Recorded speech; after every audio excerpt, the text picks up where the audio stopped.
Bueno, buenos días. Damos comienzo a este evento. Inauguramos el ciclo de sesiones abiertas del Seminario Historia de las Emociones, un seminario que funciona desde 2019 y que coordinamos Estela Rosselló, Mauricio Sánchez Menchero y su servidora.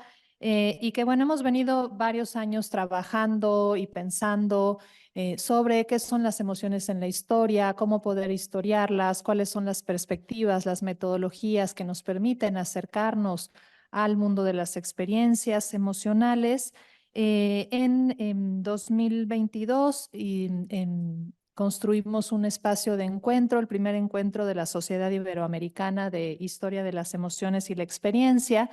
Y en ese momento nos preocupamos por construir un espacio académico de historiadoras, historiadores, sociólogos, filósofos de Iberoamérica. Logramos congregar a gente de diversos países de la región, de España, de Argentina, de Chile, de Colombia, para pensar cómo se había dado este campo historiográfico en el mundo iberoamericano. Y pensamos que para este año sería muy necesario también incluir a historiografías muy potentes, claramente innovadoras y personas eruditas muy profesionales que construyeron el campo de las emociones desde el mundo anglosajón. Y entonces en este ciclo de sesiones abiertas que tendremos a lo largo de todo el año, hemos invitado a 7 especialistas, ¿no? de habla inglesa, para que conversen con el público, no solo mexicano, sino ya, ¿no? latinoamericano, de habla hispana, y del mundo global, sobre por qué las emociones es necesario estudiarlas, de qué maneras, cómo se han acercado y con qué perspectivas. En ese sentido, bueno, hoy estamos muy contentas de recibir al doctor Peter Stearns de la Universidad George Mason University en Estados Unidos para que inaugure este ciclo de sesiones. Estamos muy agradecidas con todos los colegas que nos van a acompañar a lo largo del año. No me queda más que invitarlos a seguir este evento a lo largo del año. Estarán las conferencias en YouTube, en la página del instituto. Para recibir los correos y el link, ustedes pueden escribir a historia.y-emociones@gmail.com, donde podrán recibir las novedades de este seminario. Y bueno, doy la palabra a la doctora Estela Rosselló para que le dé la bienvenida al doctor Peter Stearns. Recordarle a quienes nos están acompañando en Zoom que en la parte de abajo de su pantalla hay una opción con 3 puntitos y ahí pueden activar los subtítulos en inglés para que puedan aprovechar mejor la conferencia del doctor Peter Stearns. We are very happy, Peter, to have you. Thank you very much. And we have people from all Latin America now listen to you, and well, very happy to have you. Entonces, Estela Rosselló dará una breve semblanza del doctor Peter Stearns y al final de la plática tendremos un espacio para preguntas y comentarios.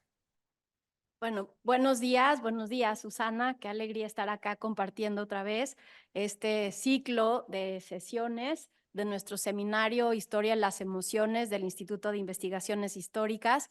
Y qué alegría más grande. It's a pleasure, a joy, and we are really pleased to have you with us to inaugurate this cycle that we are sure will be a splendid exercise to discuss and talk about this field, this historiographic field that is growing in Latin America, in Mexico, of course. Y bienvenido, Peter. Voy a leer brevemente algunas líneas de tu currículum, nada más para presentarte, aunque no necesita gran presentación, pero bueno, sí decir que el doctor Peter Stearns es el gran pionero de la historia de las emociones. Él en 1985 publicó este texto que hoy ya es un clásico junto con Carol Stearns, que es el de Emotionology, Clarifying the History of Emotions and Emotional Standards, con el que da inicio realmente este auge en el interés por la historia de las emociones. El doctor Stearns fue rector y actualmente también profesor de la Universidad George Mason de Virginia. Además ha sido profesor catedrático en las universidades de Harvard, de Chicago, de Carnegie Mellon University, entre otros. Es autor, es una eminencia y un erudito en el tema de historia de las emociones y también de historia moderna, de historia global. Es autor y editor de más de 100 libros, además de artículos, capítulos también especializados, presidente de la Asociación Histórica Estadounidense de las Emociones, miembro de la Sociedad de Estudios de Historia Franceses, de la Asociación de Historia de las Ciencias Sociales, la Sociedad Internacional para la Investigación de las Emociones. Entre sus títulos más recientes y también más conocidos están Globalization in World History, Doing Emotions History, The Civil War in Global Perspective, The Industrial Turn in World History y, por supuesto, su Historia de la Vergüenza, History of Shame, que es uno de los temas que ha tocado de manera muy importante, al igual que la historia de la felicidad, de la ansiedad paterna. Y pues esta mañana tenemos el privilegio de contar con él. Muchas gracias, Peter. Bienvenido y pues we are looking forward to listening to you. Thank you so much. Thank you very much for the introduction, and thank you all for your interest. I appreciate the opportunity to speak with you. I'm delighted that there's so much interest in the history of emotion. As you've just said, it's a marvelous field. It's growing rapidly, and there are many ways to approach it. I want to begin with two apologies. First of all, that I don't know enough Spanish to use it for you. I have tourist level, but that's it. Second, and this is probably obvious, in my talk, I'm going to focus on developments in the United States. And as you know, the only adjective that we have to describe people who live in the United States is American. I'm aware that there are Americans outside the United States, but there's no other word to use. So that's my apology. What I want to do is talk about, I think, the most distinctive aspect of the kind of work I've tried to do in the history of emotion. It's not the only interest I have.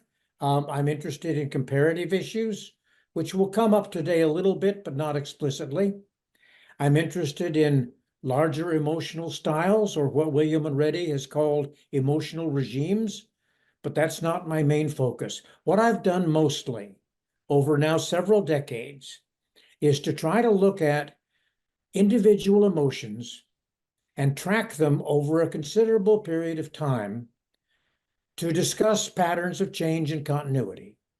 I've been particularly interested in change, what causes it, what kinds of consequences it has,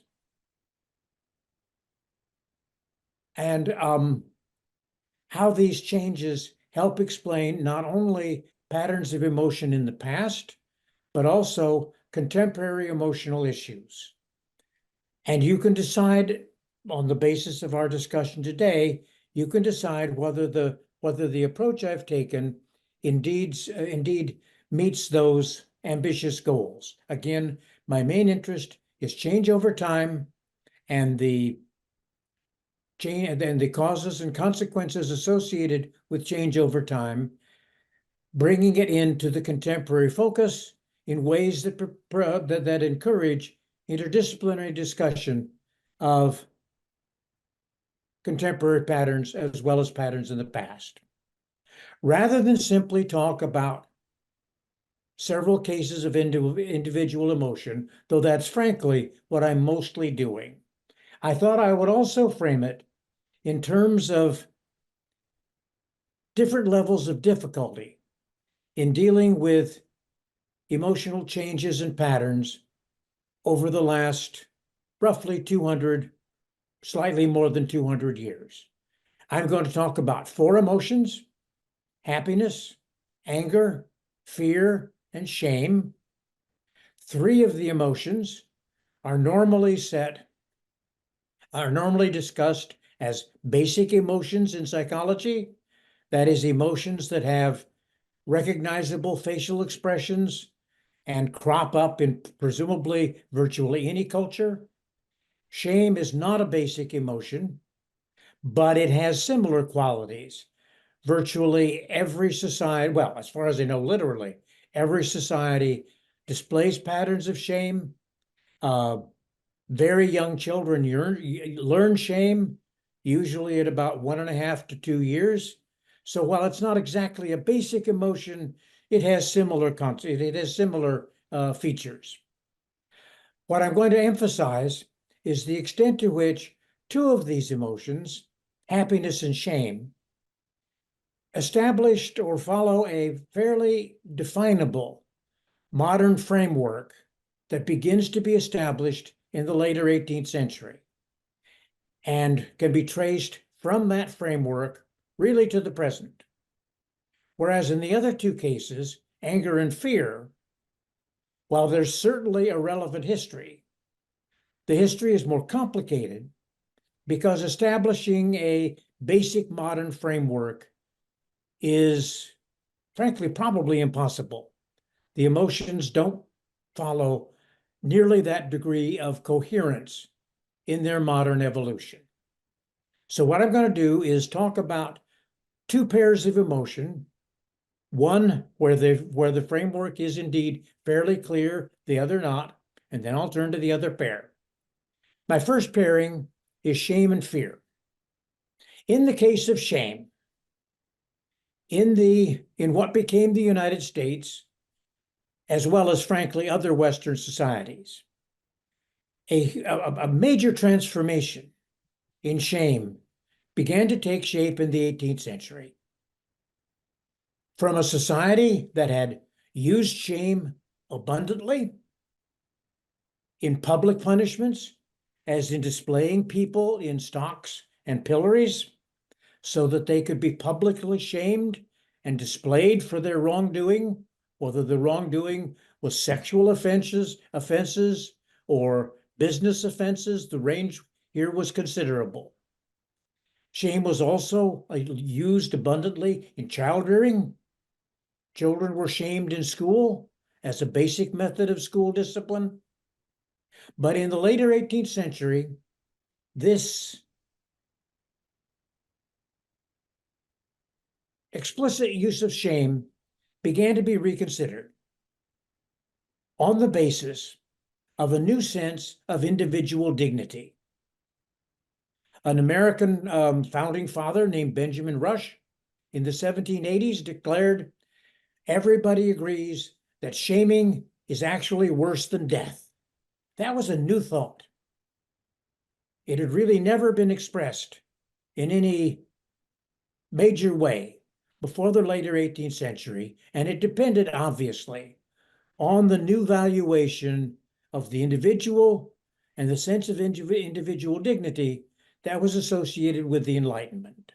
In other words, quite simply, beginning in the later 18th century, shame went from being a routine emotion accepted as a basic means of social discipline to an emotion that was now problematic, criticized, and increasingly limited.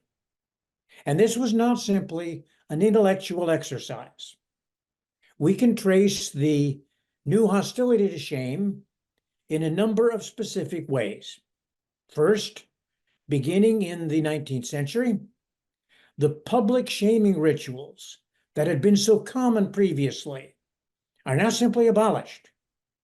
The state of Massachusetts, for example, abolishes public shaming in stocks and pillories in 1805.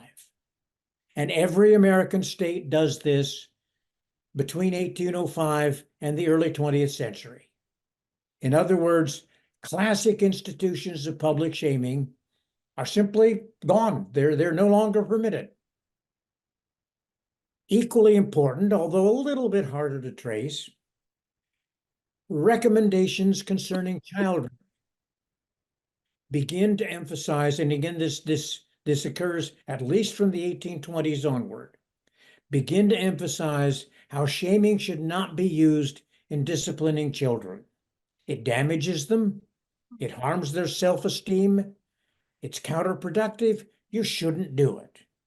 In other words, from the late 18th, early 19th century onward, American emotional culture begins a major transformation in which shaming, which used to be widely accepted without much comment, is now made a problematic emotion to be limited as much as possible. And one can trace that framework from the early 19th century really to the present day. Most American psychologists who deal with shame today continue to argue, their language is a little different, but they continue to argue fundamentally that shaming is a bad emotion. It hurts individuals needlessly. It's counterproductive. It does not produce better behavior, and we should get rid of it to the greatest extent possible. In other words, there's a consistent framework that has now lasted for more than 200 years. Now, that doesn't mean there's no history.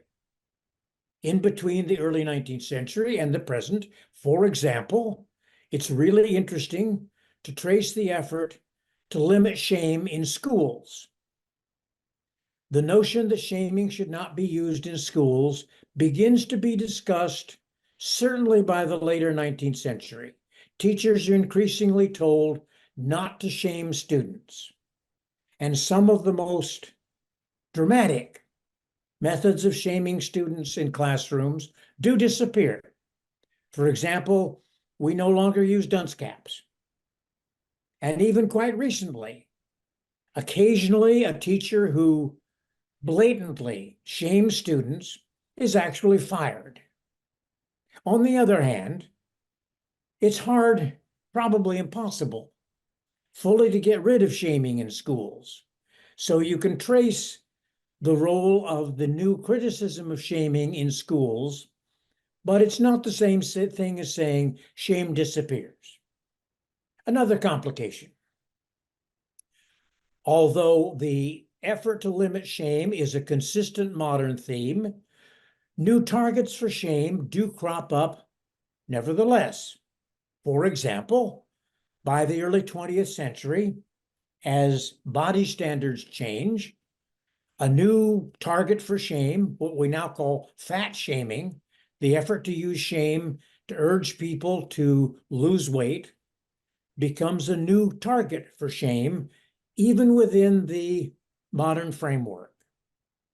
Another interesting complication, partly because of the rise of social media, in some ways, shaming has increased over the last 10 or 20 years. In other words, the modern history of shame in the United States involves establishing a very clear and reasonably consistent modern framework, but then recognizing that it doesn't just end history, that there's still important developments where shame is still used, areas where shame is newly developed, changes in the use of shame that may vary with the particular period of time. Let me contrast that, however, with fear. There have been some efforts, and an early historian of fear in France, Jean de la Mole, argued that in the later, as with shame, the Enlightenment, the later 18th century, began to establish a new context for fear. But it's not the same as the context that was established for shame. Because even de la Mole argued that although certain fears began to diminish as a result of the new kind of thinking associated with the Enlightenment, society continued to generate significant fear. In other words, there's no clearly established modern framework for fear in American emotional history comparable to the framework that we can discuss for shame. There's one angle that does contradict that or complicate that to a certain extent. It is really true that from the early 19th century onward, child-rearing manuals in the United States consistently urged parents not to use fear in disciplining their children.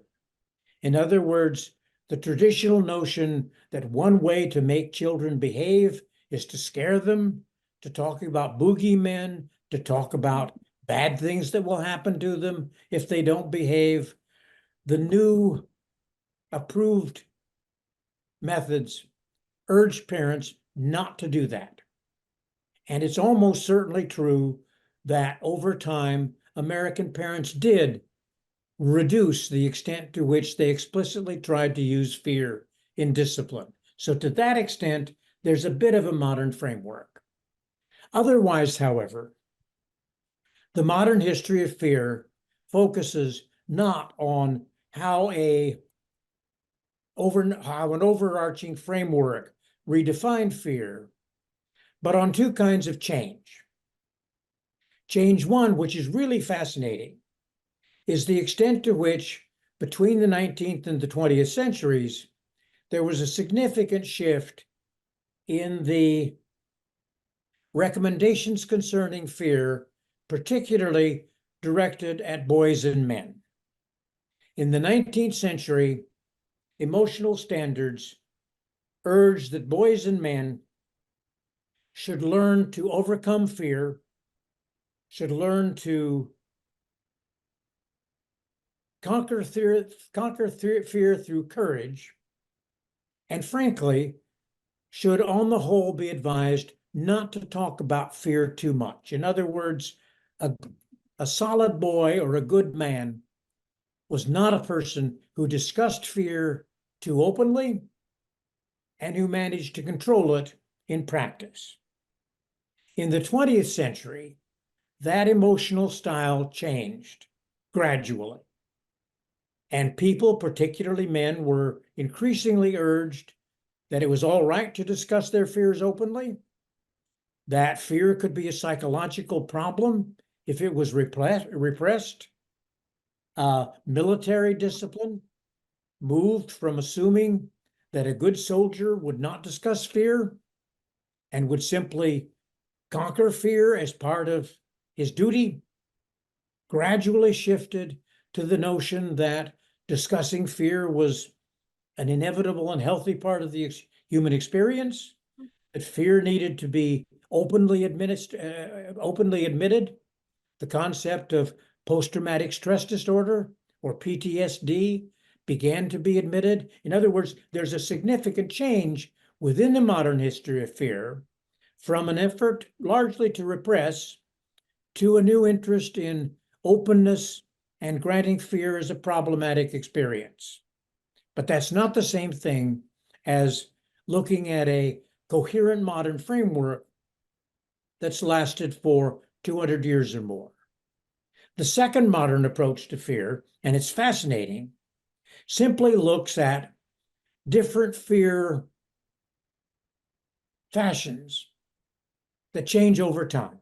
One of them that intrigues me, this is not, frankly, an area that I have researched directly. I'm using other people.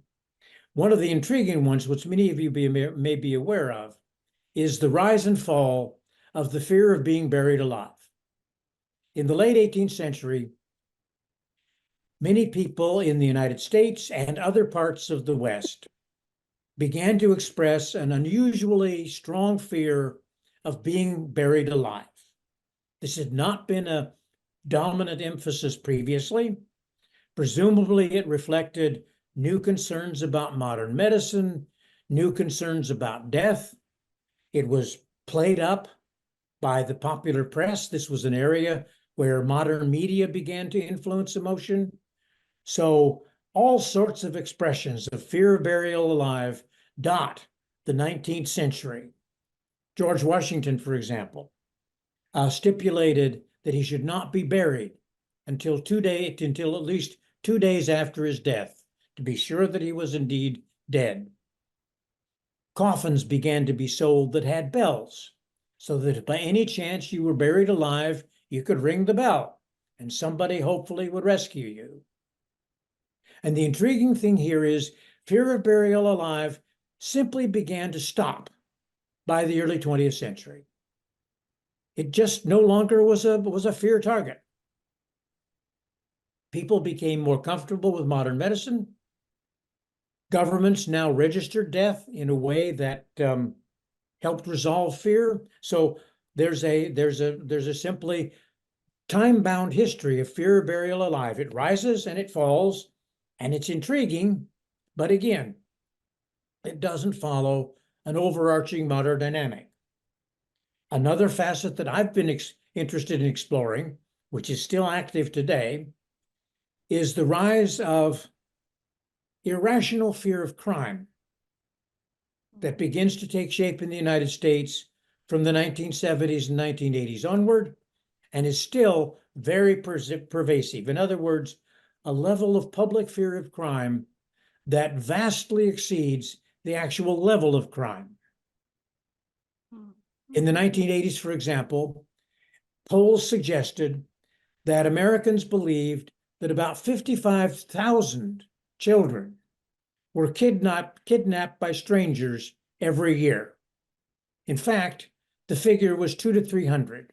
In other words, there was an irrational fear of kidnapping that had no particular contact with reality.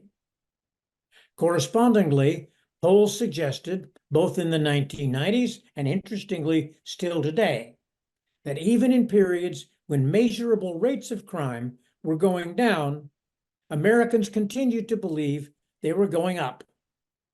In other words, there was a level of fear that was not entirely connected to reality. And you can explain this by the impact of modern media, by a variety of particular campaigns, for example, concerning kidnapped children. You can explain it by increasing political uses of fear, which are still being applied, for example, to irrational fears about crimes committed by immigrants. But it's a fascinating and frankly troubling ongoing episode in the modern history of fear. In other words, the history of fear is very real in dealing with American emotional experience over the past 200 years, but it's a different pattern from the pattern of shame. There's fundamentally, no convenient modern framework. You have to take it in a different direction. Let me apply a similar distinction to the different patterns between the history of happiness and the history of anger in the United States. As with shame, a modern framework for happiness begins to be established in the 18th century. It's very clear. Another historian, Darren McMahon, has called this the happiness revolution, and it's a good term.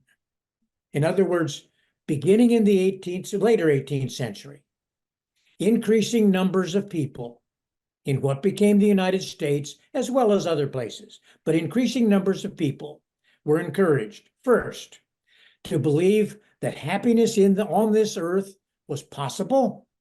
You didn't have to wait for salvation. Happiness was available here and now. Two, happiness was desirable. You should want it. You should seek it. It should be something that provides a positive emotional goal. Three, that happiness was not a matter of luck, which had been the traditional notion. Happiness was something that people could work on as they tried to attain crucial emotional goals. And finally, and perhaps most familiarly, happiness was something that constituted a basic modern right. So Americans, this was not an American idea. It actually started in France. But Americans began to talk, and this was true in our Declaration of Independence. Americans began to talk about the right to the pursuit of happiness. It's a dramatically, radically new notion.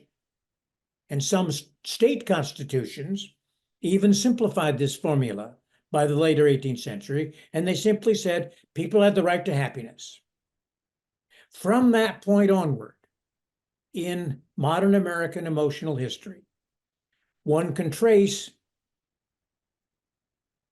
increasing efforts to extend and actualize this basic modern framework. Again, it doesn't mean that happiness today, the framework for happiness today, is exactly the same as that was established in the later 18th century, but it's definitely connected. So, for example, one of the things that has intrigued me is the question, at what point did modern happiness formulas begin to be applied to children? The 18th century did not explicitly talk about happy children. I don't mean that they thought children should be unhappy, but it was just not a relevant connection. But by the middle of the 19th century, in other words, as the happiness revolution went forward, happiness in childhood began to be increasingly associated. For example, in the 1830s and 40s, the notion of having birthday parties for children, which was a dramatically new idea for ordinary people. The notion of having birthday parties for children and wishing them happy birthday begins to be increasingly common. Now, the song Happy Birthday, which is a United States song, was not composed until 1926. But the notion that there should be a special day for each child to have happiness, begins to be increasingly common from the middle of the 19th century onward. Another interesting advance, if you will, or certainly another interesting expression of the contemporary American interest in happiness. By the late 19th, certainly early 20th century, happiness begins to be increasingly associated with modern consumerism. So the rise of the notion of wanting new goods, wanting to keep up with fashion, wanting to go to the latest department store, begins to be tied up with the more general impulse to seek happiness. There were some clear drawbacks to this. Consumerism might limit and distort the interest in happiness, but the connection is interesting to trace. Another interesting connection. By the, again, late 19th, particularly early 20th centuries, a new emphasis developed on the importance of being happy at work, or at least seeming to be happy at work. So training programs increasingly tried to teach secretaries or salespeople or managers the importance of trying to maintain a happy atmosphere at work, of smiling frequently. An American smile more often, presumably, than any other people in the world, which to some is quite weird. All right. So the notion of a modern framework for happiness can be pursued as a source of change for childhood, for consumerism, for work training. When you get to the recent period, you can also talk about potential shifts in levels of happiness. The rise of positive psychology, which takes off in the United States from 1998 onward, although it has many specific features, is in its own way sort of one of the latest manifestations of the happiness revolution. The notion that we can now use science to teach individuals how to create their own happiness. There are many criticisms of positive psychology, but it's a clear outgrowth of this basic modern framework. All right? Now, in contrast, the history of anger offers no such modern framework. Again, as with fear, there's a slight hint. It is true that from the early 19th century onward, child-rearing manuals consistently emphasize that parents should not use anger in disciplining children. And that's a theme that persists to the present day. However you want to try to make children behave, You shouldn't use anger as part of the process. But having said that, that's about it. Now, there's a rich modern history of anger. It simply doesn't respond to the same kind of basically coherent framework. In the 19th century, for example, a crucial, a really revealing aspect of the history of anger involves exploiting gender differentiation. Not entirely new, but given new emphasis. And here was the formula. Women, good women, should simply not be angry. The ideal woman, indeed, simply was not angry. Because women's fundamental role was in the family. The family was now supposed to be a source of joy and harmony. And the person who now administered the family on a day-to-day basis, the wife and mother, should be anger-free. And women who were angry were unrespectable. Now, obviously, this was a statement of ideal, but it had some teeth. Diary evidence suggests that women were really quite conscious of the desirability of subsuming their anger, of not showing anger. So this was an emotional standard that was not simply in the abstract. In contrast, the male standard for anger was much more complicated. A good man also should not be angry at home. But good men should also preserve the capacity for anger in business and public life. You should be, as an upstanding citizen, you should be capable of anger against wrongdoing. As a businessman, you should be capable of using the force of anger to drive your competitive effort. And boys, and here's where it really drove home, boys needed to be taught not to be angry at home, but to preserve the capacity for their later adult manhood. And one way to do that was to help boys channel their anger into sports. Sports would allow boys to retain the capacity for anger, but also to make sure it was directed in ways that did not harm the family. Boxing was a particularly preferred sport as something that could help boys channel their anger, but retain the capacity. Now, in the 20th century, this formula shifts. And for the bulk of the 20th century, the new emphasis tries to insist that anger is simply, almost invariably, bad, for men as well as for women. This was particularly evident in new efforts to curtail anger in the workplace. Industrial psychologists from the early decades of the 20th century onward, industrial psychologists increasingly urged formulas that would help managers curtail their own anger and also curtail the anger of their workers. Personality tests were applied for certain jobs to try to make sure that people would be hired who would be able to control their anger. A variety of training programs on into the later 20th century tried to help people curb their anger in work life and business life.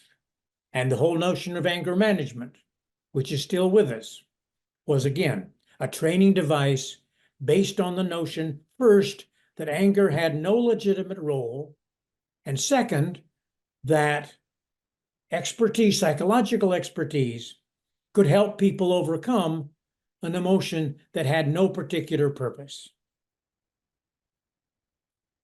This formula, and this was one of my major initial targets as I got into the history of emotion some decades ago.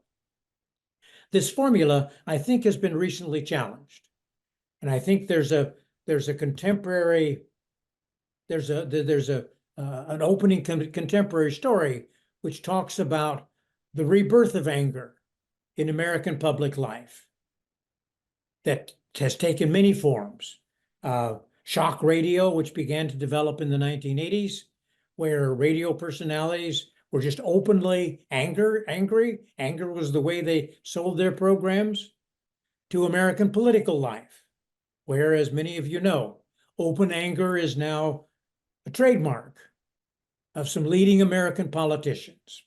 In other words, as with fear, there's an intriguing modern history of anger, but it's not based on any single basic framework. All right. So what I've tried to do is first, in exploring very briefly 4 emotions over 200 years of United States history, what I've tried to do first is argue that history is a vital way to understand any of these 4 emotions. All of them have a history. All of them reflect patterns of change. And that's one of the fundamental ways that the history of emotion can contribute to emotional standard, but to emotional understanding. But second, that there are 2 divergent patterns. Happiness and shame were fundamentally altered by the cultural forces broadly associated with the 18th century Enlightenment. In other words, they reflect a modern framework that has fundamentally lasted now for over 200 years. Fear and anger, in contrast, were not fundamentally redefined by the Enlightenment. They were affected by it, fear particularly, but the Enlightenment, the cultural changes associated with the Enlightenment simply did not introduce the same kind of transformation that has applied to happiness and shame. There are different formulas. My further question, and it's a real question, is to wonder whether anger and fear are always more complicated historically than some other emotions. I don't know whether that's true or not. Again, my data, my experience is pretty well confined to the contemporary United States experience, the modern United States experience, and I can't generalize beyond that. But I think it's an interesting question. In other words, as historians of emotion, do we find that some emotions are simply more complicated than others? And I don't know the answer, but I think it's an interesting question. Finally, let me talk about the pluses and minuses of my basic approach. Again, I'm interested in some other approaches to the history of emotion, but I've invested particular time into the notion that there's real profit in exploring individual emotions over time in terms of change and continuity. The drawbacks to my approach are, first, by looking at a long time period, I unquestionably tend to privilege evidence drawn from emotional culture, child-rearing advice, legal formulas. In the 20th century, psychological recommendations, the emphasis is on cultural evidence. I have less evidence about actual emotional behavior. I'm not arguing, for example, that as efforts to control anger in the 20th century increased, therefore anger actually decreased. I think it did. I think there's some evidence to that effect, but I can't claim that I proved it. Similarly with happiness. I think that it's probable that happiness went up on the average as the happiness culture spread. And I think there's some evidence to that effect, but I can't prove it. Second problem, related, cultural evidence, general cultural evidence, does not give sufficient allowance for group differences. As you all know, the United States, like many places, is very diverse.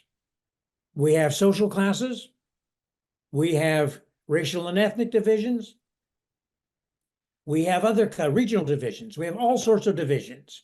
And my approach does not do justice to those divisions. I think it's a good starting point. I think it's a good way to raise questions.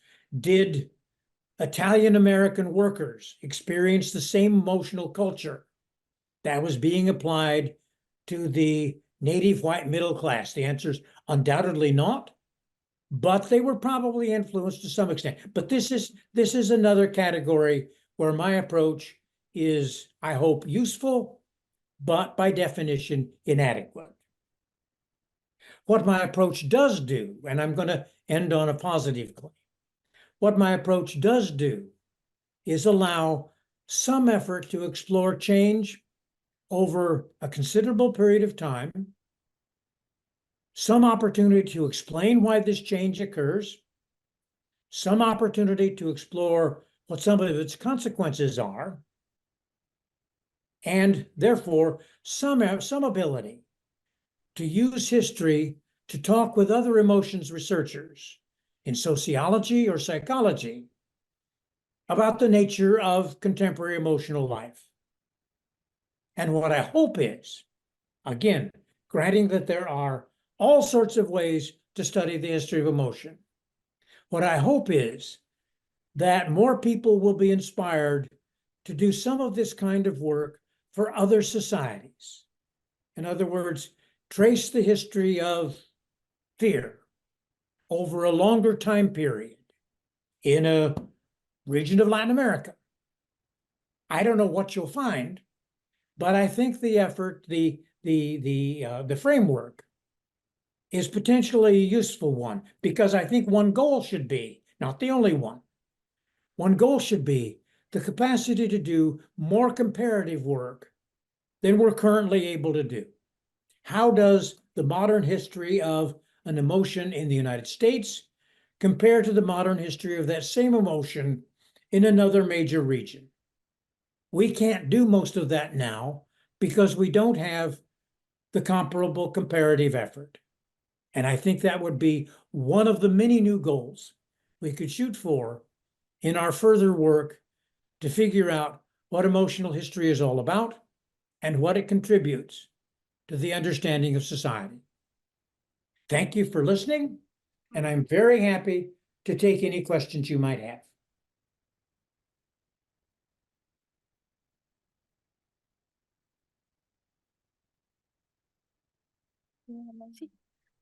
Thank you so much, Peter, for your wonderful talk. We have enjoyed you so much.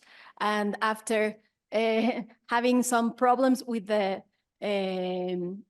translation, everything stabilized and we could listen to you very well. So thank you very, very much.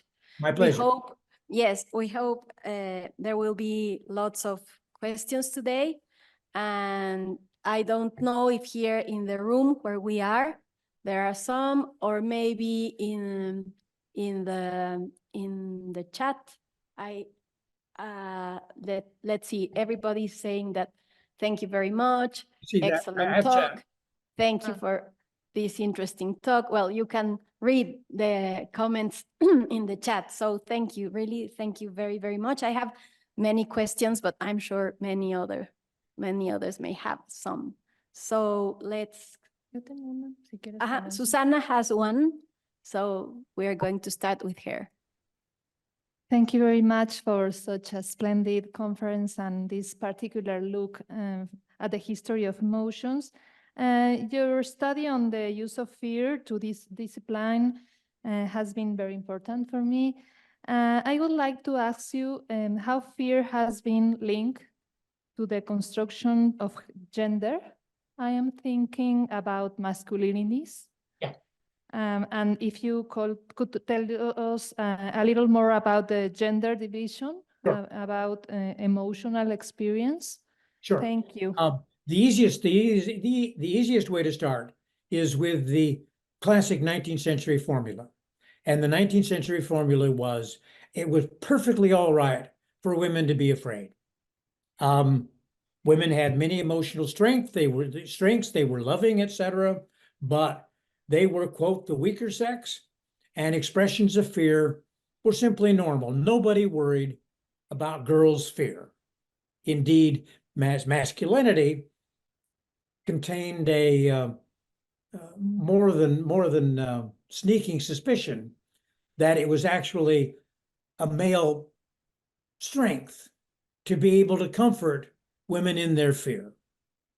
I think that's modified. I think it's still here to some extent, but I think that's modified significantly in the 20th century as the masculine notion of controlling fear has become more complicated. Again, it becomes increasingly, there's been a study, for example, of American airmen in the Gulf War of 1990, where airmen were encouraged to talk about their fear in advance of a mission. They were still supposed to do the mission, but instead of being stiff upper lip, don't talk about it. Now the notion was it was healthier to be able to admit your fear. In other words, the fear difference between men and women is less now than it was 100 years ago in terms of official recommendations. So I think there's more to do here. I think there's more to do here on the gender factor, and I think it's a great question, particularly as fear changes in the 20th century, but I think there is a gender shift. Thank you. Thank you very much. There are many questions in the chat, and they go very quickly. So they are, o sea, se pierden, ¿no? We are losing them. I will try to have some of them, and we have some questions here in the room. I will try to have the other questions in the chat. Yes, Lady.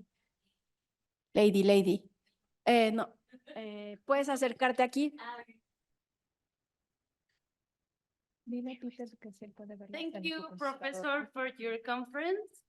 I want to ask you about two things. First, can we study the emotions individually? Because it's difficult for me to think, for example, in the changes in happiness without the changes in the anger at the end of the 19th century, for example, of the 18th century with the Enlightenment. So I want to know what is your opinion about this, how we can connect these emotions. Fine. This is the first, and the second is just about the difference between happiness and welfare in the constitutions, for example, or in a political approach in the 18th century. I don't know if you listen to me. Okay, on the first question, yes. I mean, again, I wanted to emphasize what I've done particularly, and that is, again, the study of one individual emotion after another, but of course they interrelate. And I think another approach to this, which I've done to some extent, another approach to this would be to discuss larger emotional styles in which you talk about the relationship among different emotions. So, for example, I haven't really done this, but interesting. I think probably as we have emphasized changes in our approach to anger, I think probably, at least until recently, most Americans in the 20th century would have argued that anger was a sign of unhappiness. I don't think that's necessarily true. I think you can be, depending on the nature of anger and the level of control, I think anger and happiness are compatible. In other words, I do think there's some larger emotional styles and connections. So that's an angle that's perfectly valid to pursue. I've been very interested in the emotional style that applies to a number of emotions in the first 2/3 of the 20th century in the United States, which was generally urged strong levels of restraint, not only for emotions like fear and anger, but also even for emotions like love. And that's a different focus, which I'd be happy to talk about. But yeah, this is a valid topic. Okay. Your second question. Can you remind me of your second question? I'm sorry. Was about the difference between welfare and happiness. Okay. Yeah. Okay. So positive psychology, and I'm actually going to talk about this in my undergraduate class next Tuesday. Positive psychology has introduced this concept of well-being, which I think is what you're talking about. Well-being presumably is a somewhat broader term than happiness. For example, positive psychologists who talk about well-being say that well-being must include recognition that sadness will occur. So the balance between a somewhat broader approach to emotional health, which the well-being concept may suggest, and a more specific focus on happiness. In other words, you raised a good question. I think they're clearly related, but you can argue that there's some useful differentiation as well. Thank you. Les recordamos a quienes nos acompañan en Zoom que ya está habilitado que puedan aprovechar directamente la oportunidad de discutir con el doctor Peter Stearns. Entonces, si ustedes levantan la mano en las opciones de Zoom, nuestro compañero Alfredo Domínguez puede ir abriendo cámaras para que ustedes puedan conversar con el doctor Peter Stearns, que es un poco más fácil que todas las preguntas que están saliendo en el chat, que vamos a intentar recuperarlas, pero si hay alguien que quiera abrir cámara y leer su pregunta, las que han puesto en el chat, es buena oportunidad para aprovechar esta conversación en la UNAM con el doctor Peter Stearns. Gracias. Peter, it's that there are many questions already, and we're inviting people to open their cameras so they can ask you directly. Okay. And thank you very much. So now we have No se ve el nombre, pero Dominique.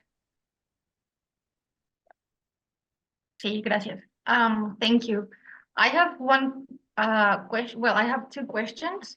The first one is there any relation between the shift in perspective of fear and the appearance of dignity as part of human rights? And the second question is, how do you start defining the emotions? Because I believe, like, depending in the context, time and space, the definition of any emotion can change or can vary. So how do you start, like, making this like definition? I guess I have only these two questions. Muchas gracias. Okay, on the second question, it's a great question, and I fully agree. The nature of an emotion changes over time. I have obviously, because my focus is modern, I've tended to use recognized psychological categories. And for the talk today, I mean, any psychologist today will feel very comfortable talking about fear, anger, happiness, often in terms of basic emotions. Shame is widely recognized as a self-conscious emotion. So I've used the contemporary psychological categories, but I agree that this is a limitation, and perhaps particularly in dealing with an earlier time period, you might find this inappropriate entirely. We know from anthropology that a number of societies simply have emotional experiences that contemporary American psychological categories can't capture. And I think that's true for the past as well. Even with regard to shame, one of the things that's intrigued me In the English language, there used to be a word called shamefulness. Sorry, and there used to be a word called shamefast. It's not a word we use anymore at all. But it used to be used to describe a desirable state in which a person would really strive to avoid shame. We don't use it anymore because we've simply changed our whole approach to shame. So anyway, I simply agree with you entirely. The tension between current emotional categories and past emotional categories is one of the complexities that we need to be able to talk about. Could you remind me of your first question? I'm not taking good notes. Yeah, don't worry. But if you have find any relationship between the shift in perspective of fear and the appearance of dignity as part of human rights. Yes. Well, sure, up to a point. One of the famous quotes from Franklin Roosevelt as he began the New Deal in 1933 is, the only thing we have to fear is fear itself. So I think as in periods in which Americans were being urged to control their fear, the notion that a society should try to help protect people from fear could be associated with ideas of rights. I haven't pursued this consistently. It's a great question.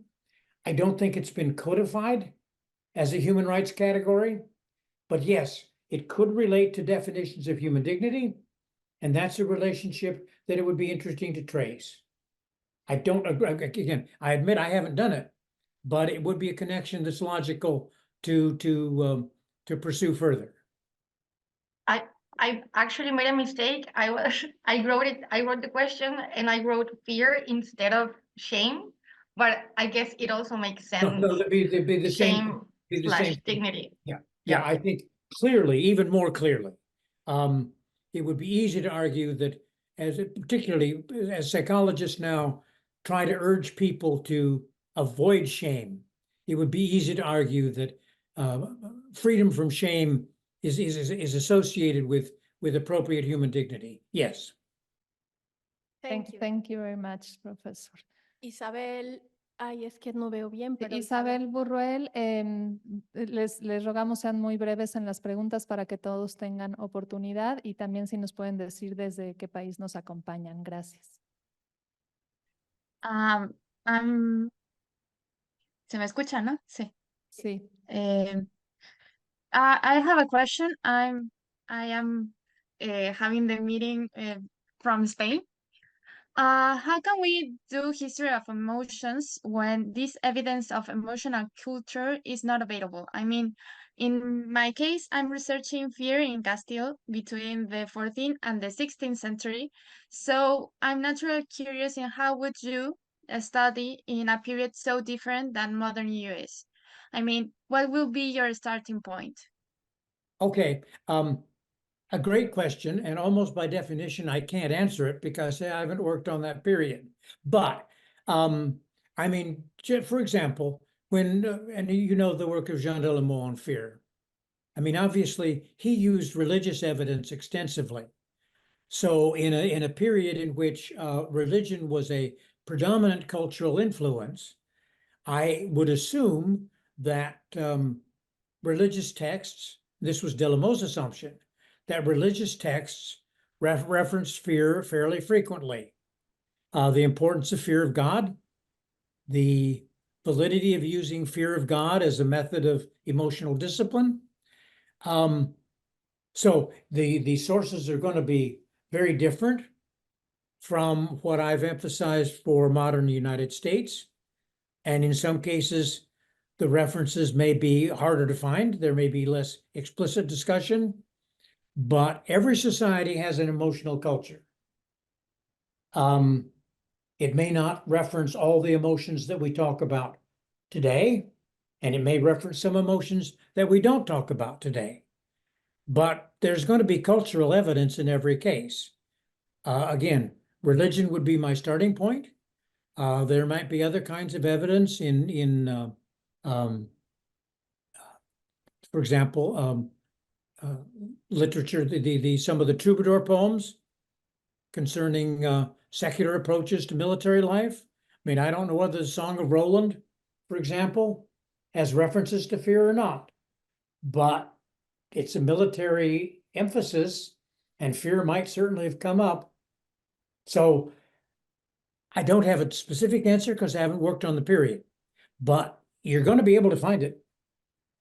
The big question is, okay, the big question is, having found it, how do we go from that to wider understanding of what kind of influence these cultural signals had on actual life? And that's an even tougher proposition. Muchas gracias, Isabel. Hay otra mano levantada, me parece. Yo tengo una también, Avanzar pero ahorita. pregunto rápido. Sí. May I have I would like to ask something very quickly, and I really enjoyed many of the parts that of your talk, and one of them was when you said that shame and happiness are related and they changed during the Enlightenment or after the Enlightenment, and not so fear and anger. And I was thinking if that could have something to do with the relationship with hope, that we have been talking about hope in other talks before, Peter, and happiness is clearly related with hope, and in a way shame does too, because if you liberate from shame, you liberate from fear, and you liberate from guilt too. So you can move without shame, you can use your body without shame, and in that sense, maybe shame has also to do with some opportunities to open new horizons of hope, as Peter Burke has said before, but I was just thinking about that. Yeah, good. Okay, so you raised several points. Yes. I mean, I know Peter Burke's work, it's extraordinary. I haven't worked on hope as explicitly. I do think the new approach to happiness had an interesting take on hope. It certainly suggested that hopes could be realized on this earth. But it also continued to indicate that hope could be an important aspect of happiness. I also agree that, I mean, the big connection between shame and happiness from the Enlightenment is the new focus on the individual. Mm-hmm. And here, it's the individual that connects shame and happiness. A valid, a positive individual life should be a life that could be that can be defined in terms of pursuing happiness and should not be encumbered by shame. And yeah, to that extent, you could connect hope as well. Just one minor caution. I didn't deal with this, and I'm interested in it, and I've done it a little bit. Guilt is a slightly different proposition. And initially, the effort to curb shame was accompanied by a renewed emphasis on guilt. I think that now has declined as well, but that's a slightly separate exercise. Yes. Thank you very much. Thank you. Tenemos a Mariela Leo de Argentina que ha levantado la mano. Si puedes prender la cámara, Mariela, para hacer la pregunta.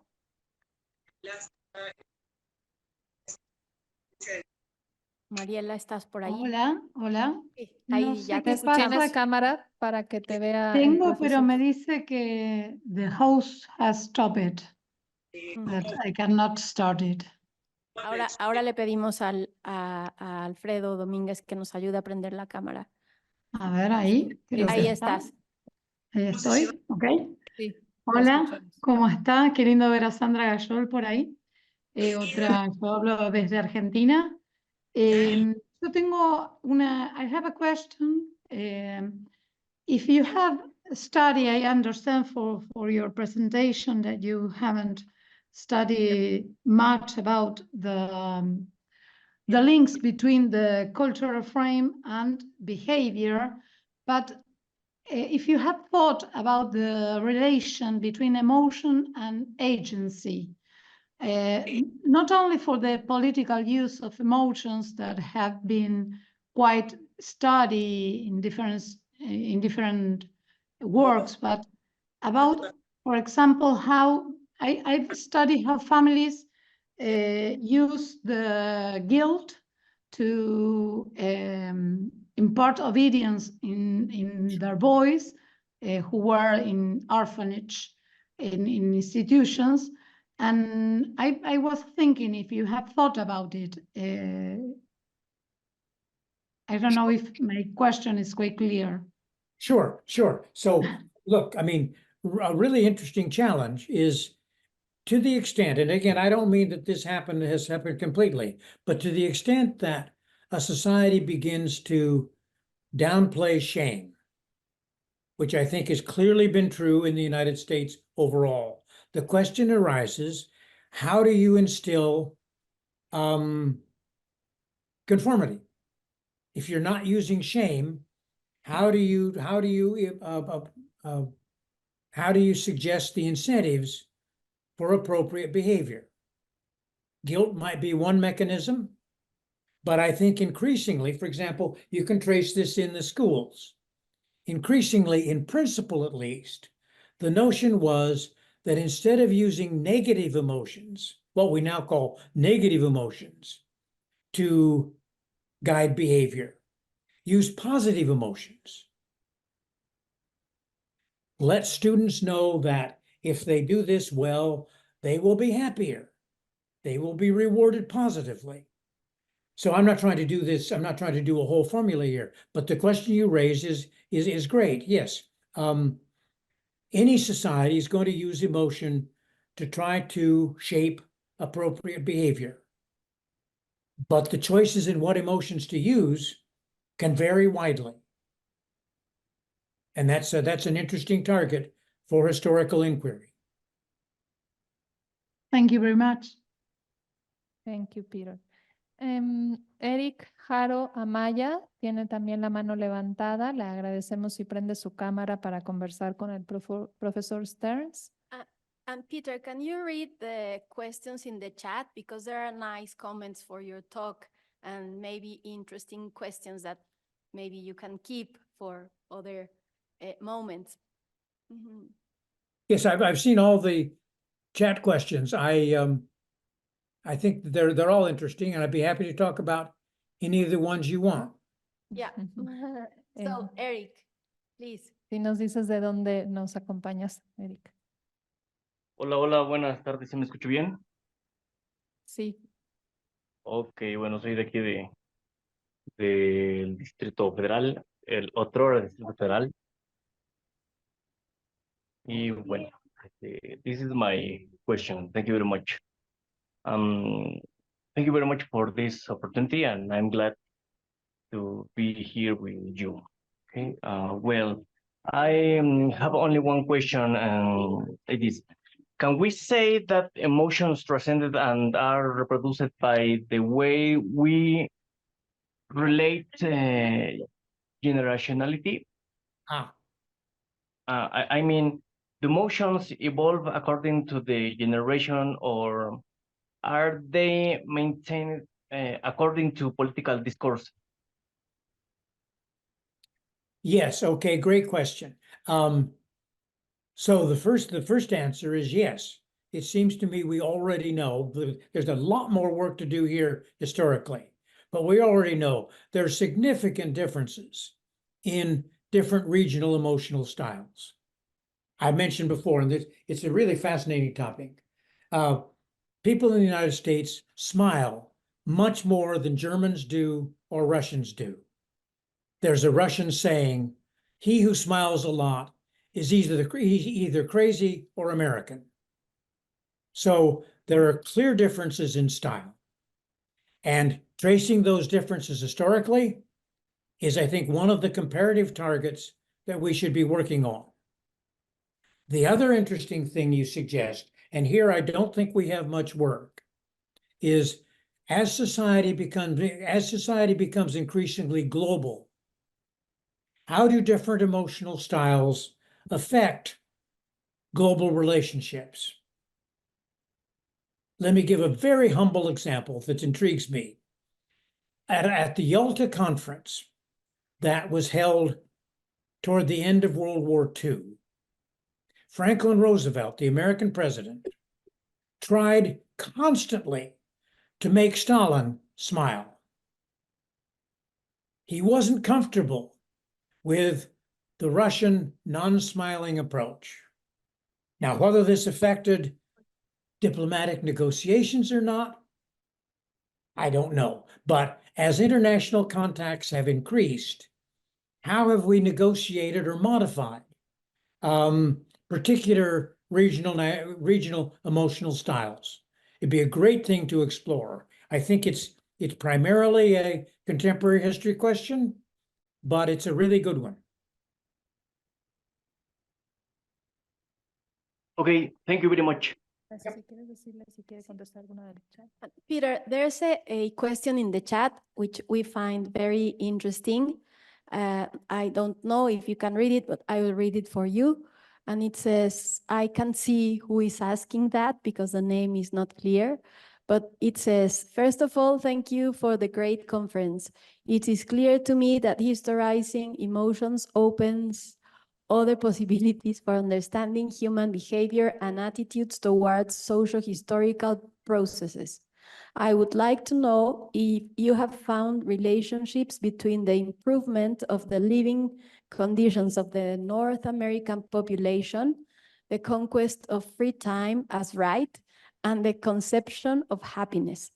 Did the anger and hope that characterized the workers' struggles to change the reality have to be transformed by obtaining such rights? And I think that would be the last one, since it's a very long question and we don't want to take too much of your time now. Okay, if I understand, I haven't found it in the chat yet, but anyway. Okay, I see it now, yes. Okay. So, okay, great question. So this is something that's been worked on to some extent.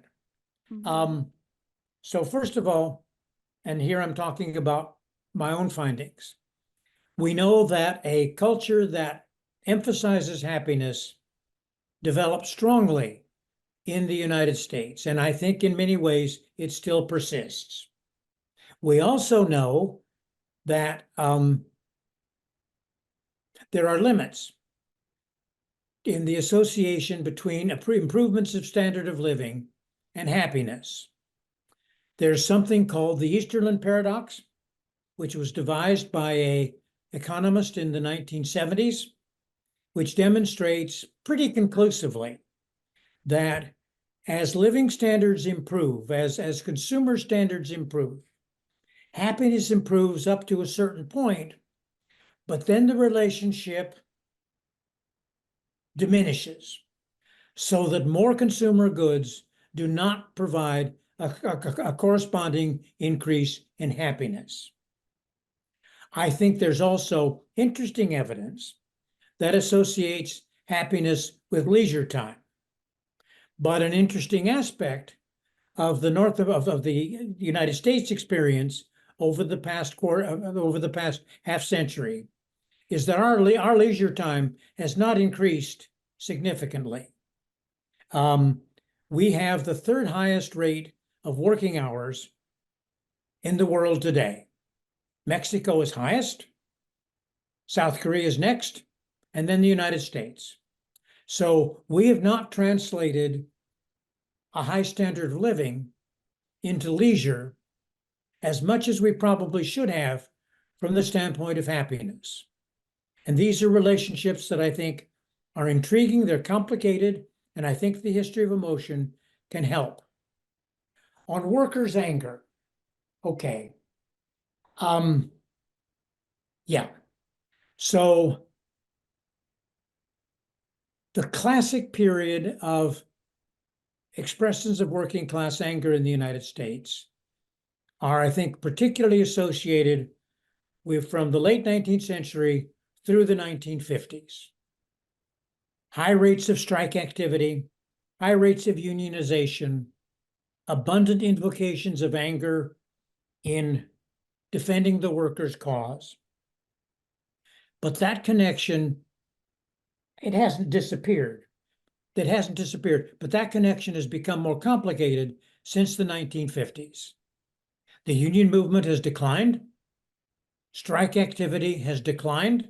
It's gone up a little bit this last year, but on the whole, it's down. The classic working class, as you know, has shrunk.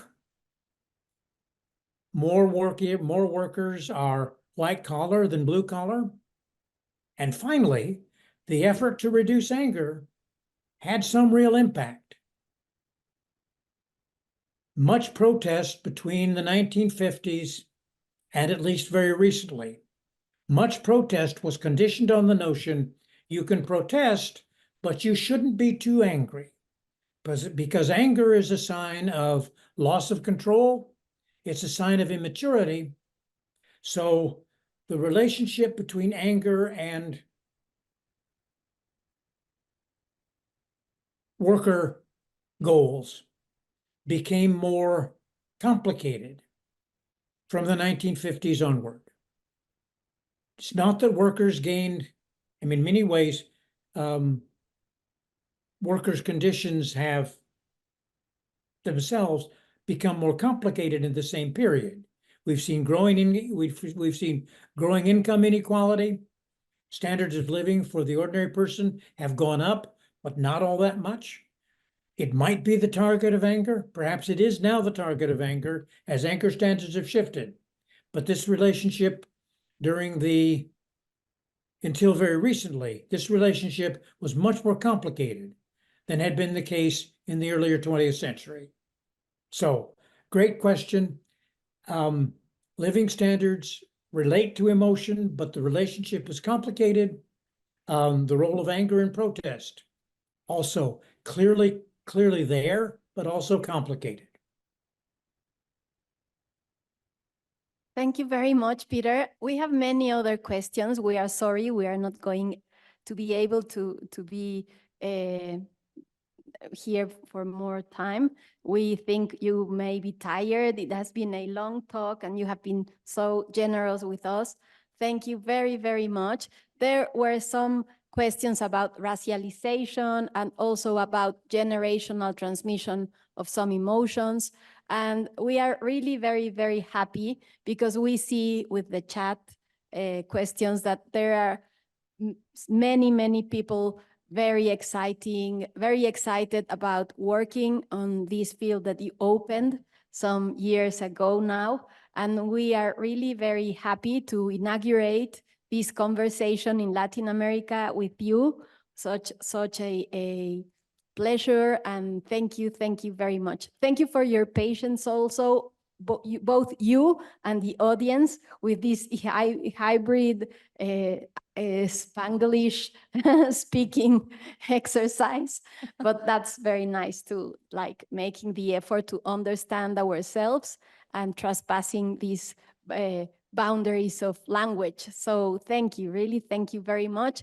And thank you also for all the audience. And Susana has some things to tell. Yes, thank you very much, Peter, for your splendorous lecture. We are very pleased that it has such a good impact in Latin American students and scholars. And well, very happy with your generosity.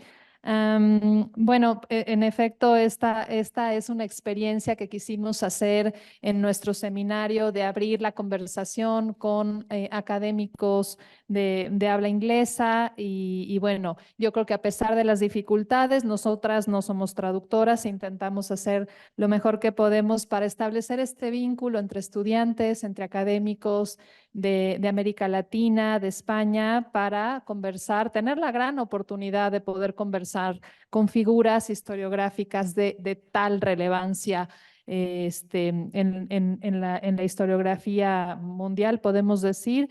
Y bueno, entonces valoramos mucho la paciencia de nuestro público, de los miembros de nuestro seminario y del doctor Peter Stearns.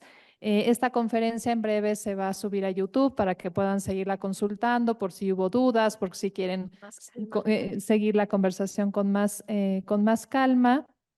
Y les avisamos que la próxima conferencia de estas sesiones abiertas del Seminario de Historia de las Emociones de la UNAM es el viernes 17 de mayo, también a las 11 de la mañana, tiempo México, y estará la doctora Hilaria Scaglia de Aston University para hablarnos de internacionalismo y emociones, algunas miradas, ¿no?, metodológicas para hacer este estudio internacional de las emociones. Entonces, les agradecemos mucho. Thank you very much, Peter. Gracias, Peter, y bienvenido al mundo hispanohablante. Gracias. Gracias. Gracias.